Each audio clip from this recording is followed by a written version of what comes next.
அனைவருக்கும் வணக்கம். துலாம் ராசிக்காரர்களுக்கு இதுவரை இல்லாத அளவிற்கு மாற்றம் அடுத்த 14 நாட்களுக்குள் நடக்க இருப்பதை யாராலும் தவிர்க்க இயலாது. இவை நடந்தே தீரும் என்று சொல்லக்கூடிய வகையில் எந்தெந்த நிகழ்வுகள் அமைந்துள்ளன, கிரகநிலைகளில் ஏற்படக்கூடிய அதிரடியான மாறுதல்கள் எவற்றிற்கெல்லாம் வித்திடுகின்றன என்று ஆராய்ந்து பார்க்கும் போது சூரிய பயிற்சி, சுக்கிர பயிற்சி, புதன் பயிற்சி, சந்திர பயிற்சி என கிரகநிலைகளில் ஏற்படக்கூடிய அடுத்தடுத்த மாறுதல்கள் அடுத்த 14 நாட்களுக்குள் இவை நடந்தே தீரும் என்று சொல்லக்கூடிய வகையில் இதுவரை இல்லாத அளவிற்கு 12 ஆண்டுகளுக்கு பிறகு அஷ்டமஸ்தானம் ஆகிய 8 ராசியின் அதிபதி ஆட்சி பலம் பெறும்போது குரு மற்றும் சூரியன் புதனுடன் இணைந்து சஞ்சரிக்க போகிறார். இதன் காரணமாக ஏற்படக்கூடிய மாறுதல் என்ன என்பதை ஆராய்ந்து பார்க்கும் போது நிச்சயமாக துலாம் ராசிக்காரர்களுக்கு 31/5/2024 முடிவதற்குள் மிகப்பெரிய அளவில் அதிரடியான மாற்றங்களை சந்திப்பதற்கான சூழல் உண்டு.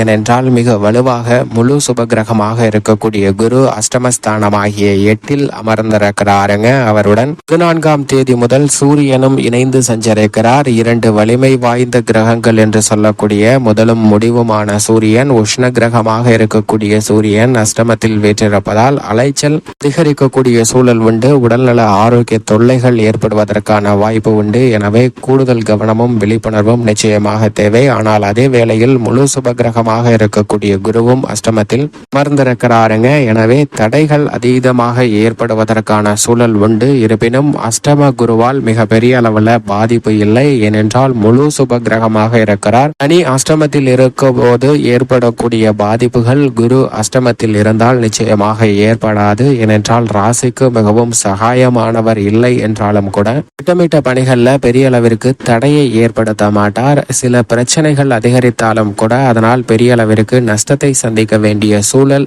ஏற்படாது. கடன் தொல்லைகள்ல மாட்டிக்கொள்ளக்கூடிய வாய்ப்பு உருவாகாது என்பதை தெளிவாகவும் துல்லியமாகவும் உறுதிப்படுத்துகிறாருங்க குரு. ஏனென்றால் குரு பார்க்கின் கோடி நன்மை என்று சொல்லக்கூடிய வகையில் குருவின் சுப பார்வை 2, 4, 12 ஆகிய இடங்களில் அதீதமாக கிடைக்கிறது. 2ஆம் இடம் ஆகிய தனஸ்தானம், சுகஸ்தானம் மற்றும் விரயஸ்தானத்தில் குருவின் சுப பார்வை பதிவதால் பொருளாதார ரீதியாக ஏற்படக்கூடிய சிக்கல்கள் அஷ்டமஸ்தானத்தில் சஞ்சரிக்கக்கூடிய குருவால் நிச்சயமாக விலகுவதற்கான சூழல் உண்டு. சின்ன சின்ன தடைகள் இருக்கலாம். குடும்ப பிரச்சனைகள் அவ்வப்போது கவலையை ஏற்படுத்தலாம். ஆனால் மிகப்பெரிய அளவில் விரிசலோ பாதிப்பையோ சந்திக்க வேண்டிய சூழல் இல்லை என்பதை 2ஆம் இடத்தில் குருவின் சுப பார்வை பதிவதால் துலாம் ராசிக்காரர்களுக்கு நிச்சயமாக நல்ல நன்மை கிடைக்கும். சுகஸ்தானத்திலும் குருவின் சுப பார்வை பதிகிறது. எனவே அஷ்டமஸ்தானத்தில் முழு சுப கிரகமாக இருக்கக்கூடிய புத்திரக்காரராக இருக்கக்கூடிய குரு அமர்ந்திருந்தாலும் திருமணம், புத்திரபாக்கியம் உள்ளிட்ட பல்வேறு விதமான பணிகளில் தடை ஏற்படாது என்பதை தெல்ல தெளிவாக உறுதிப்படுத்துகிறார். விரயஸ்தானத்தையும் தனது சுப பார்வையால் வலுப்படுத்துகிறார். எனவே சுப விரயங்களை சந்திக்கக்கூடிய யோகம் நிச்சயமாக இந்த தருணத்தில் துலாம் ராசிக்காரர்களுக்கு நிறைந்து கிடைக்க போகிறது என்பதை திட்டவட்டமாக தெளிவாகவும் துல்லியமாகவும் உறுதிப்படுத்தி கொடுக்கிறார். அது மட்டுமல்லாது உத்தியோக ரீதியாக வேலை பார்க்கக்கூடிய இடத்தில் பணிச்சுமை அதிகரித்து வந்த சூழ்நிலையில் மாற்றம் ஏற்படுகிறது. ஏனென்றால் ராசியின் ராஜ யோகாதிபதியாக இருக்கக்கூடிய சனி மிக வலுவாக ஆட்சி பலம் பெற்று சஞ்சரிக்கிறாருங்க. 4 மற்றும் 5ஆம் இடத்தின் அதிபதியாக இருக்கக்கூடிய சனி 5ஆம் இடம் ஆகிய பஞ்சமஸ்தானத்தில் வலுவாக சஞ்சரிக்கிறார். எனவே பணிச்சுமை குறையும். பணி ரீதியாக சந்தித்து வந்த சிக்கல்கள் விலகும். சக பணியாளர்களிடம் இருந்து வந்த சொந்த பிரச்சனை மற்றும் தேவையில்லாத இதர பிரச்சனைகளிலும் இருந்து வெளிவருவதற்கான சூழல் உண்டு. நிர்வாகத்தின் ஒத்துழைப்பும் மேல் அதிகாரிகளின் ஒத்துழைப்பும் கச்சிதமாக கிடைப்பதால் உத்தியோகம் சார்ந்த பணிகள்ல ஆர்வம் அதிகரிக்கும். பல்வேறு வகையான சிக்கல் நிறைந்த காரியங்களை கூட சிறப்பாக கையாளுவதற்கான யோகம் உண்டு என்பதை சனி தெளிவாகவும் துல்லியமாகவும் உறுதிப்படுத்துகிறார். இருப்பினும் தொழில்துறை, வியாபாரத்துறையில் சற்று விழிப்புணர்வுடன் நடந்து கொள்ள வேண்டும். குரு அஷ்டமத்தில் இருக்கும் போது சனி 5இல் இருந்தாலும் கூட சின்ன சின்ன விஷயங்கள்ல அதிக கவனம் தேவை. அதிலும் குறிப்பாக மிக முக்கிய ஆவணங்களில் கையெழுத்திடும் போது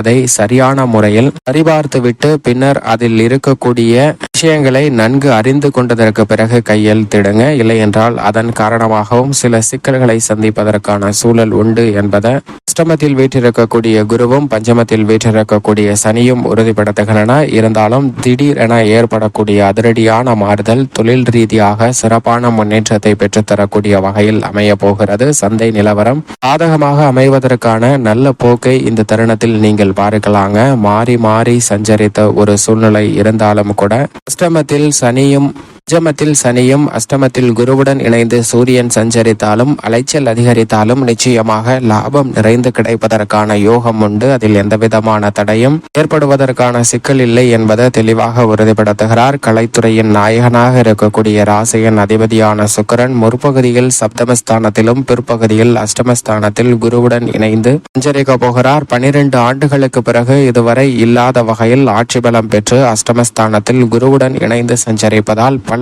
அதிரடியான மாற்றங்களை நிச்சயமாக ஏற்படுத்தி கொடுப்பார். ஏனென்றால் ராசியின் அதிபதியும் அஷ்டமாதிபதியுமாக இருக்கிறாருங்க. அப்படிப்பட்டவர் மிக வலுவாக அமர்ந்து அஷ்டமஸ்தானத்தில் ஆட்சி பலம் பெறுவதால் வருமானம் உயர்வதற்கான நல்ல வாய்ப்புகள் நிச்சயமாக உண்டு. அஷ்டம பாதிப்புகள் வெகுவளவில் குறையும். கலைத்துறை ரீதியாக அலைச்சல் அதிகரித்தாலும் கூட நீங்கள் எதிர்பார்க்கக்கூடிய வருமானத்தை உயர்த்தி கொள்ளக்கூடிய சந்தர்ப்பங்கள் உண்டு. புகழ்பெற்ற நடிகர்களுடன் இணைந்து கலைத்துறை ரீதியான பணிகளை மேற்கொள்வதற்கான யோகமும் வாய்ப்பும் இந்த தருணத்தில் மிகவும் வலுவாக கிடைக்க போகிறது. அரசியல் சார்ந்த பணிகளில் பல்வேறு வகையான அதிரடியான திட்டங்களையும் முன்னேற்ற வாய்ப்புகளையும் நிறைந்து பெறுவதற்கான யோகம் மிகவும் வலுவாக துலாம் ராசிக்காரர்களுக்கு நிச்சயமாக கிடைக்கிறது. ஏனென்றால் குரு சுக்கிரன் போன்ற கிரகநிலைகள் அஷ்டமத்தில் வீற்றிருந்தாலும் சனி 5ல் இருக்கிறார். பெரும்பான்மையான கிரகநிலைகளில் ஏற்படக்கூடிய அதிரடியான மாறுதல்களும் அரசியல் சார்ந்த பணிகளில் இதுவரை இல்லாத அளவிற்கு உச்சபட்ச வளர்ச்சியும் ஆளுமையும் அதிகாரமும் நிறைந்த பல பொறுப்புகள் உங்களை தேடி வருவதற்கான யோகமும்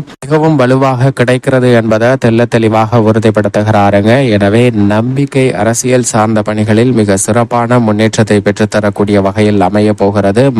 மாணவியரின் கல்வியில் மிகவும் சிறப்பான வளர்ச்சியும் முன்னேற்றமும் நிறைந்து பெறக்கூடிய இனிமையான தருணமாக பார்க்கப்படுகிறது. வித்யாகாரகரான புதன் சப்தமத்திலும் பிறகு அஷ்டமத்திலும் சஞ்சரிக்க போகிறார். முக்கூட்டு கிரகங்கள் என்று சொல்லக்கூடிய சூரியன் சுக்கிரன் மற்றும் புதன் இணைந்து அஷ்டமஸ்தானத்தில் சஞ்சரிப்பதோடு மட்டுமல்லாது குருவும் இணைந்திருப்பதால் இதுவரை இல்லாத அளவிற்கு மிக பெரிய மாறுதல் சந்திப்பதற்கான வாய்ப்பு உண்டு. எனவே விழிப்புணர்வு மிக முக்கியமாக தேவை. விவசாயத்துறையின் அதிபதியாக இருக்கக்கூடிய செவ்வாய் மிக வலுவாக ராகுவுடன் இணைந்து 6ஆம் இடமாகிய ருணரோக சத்ருஸ்தானத்தை வலுப்படுத்துகிறார். ஜெயஸ்தானமாகிய 12ல் கேது சஞ்சரிக்கிறாருங்க. நிழல் கிரகங்கள் நிஜ வாழ்க்கையில மிக பெரிய நன்மையை ஏற்படுத்தி கொடுக்க போகின்றன.